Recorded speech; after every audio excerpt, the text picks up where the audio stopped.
मोमिनो, मैं तुमको ऐसी तिजारत बताऊं जो तुम्हें अजाब अलीम से नजात दे।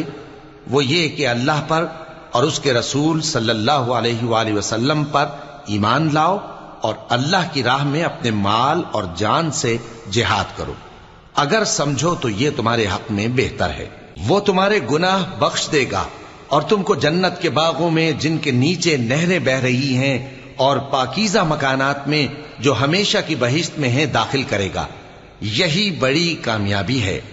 और एक और चीज जिसको तुम बहुत चाहते हो, यानी तुम्हें अल्लाह की तरफ से गलबा नसीब होगा और फतह अनकरीब होगी, और मोमिनों को इसकी खुशखबरी सुना दो। मोमिनों, अल्लाह के मददगार हो जाओ, जैसे ईसा इब्ने मरियम ने हवारियों से कहा था कि भला कौन है जो अल्लाह की तरफ बुलाने में मेरे मददगार हों। हवारियों ने कहा कि हम अल्लाह के मददगार हैं।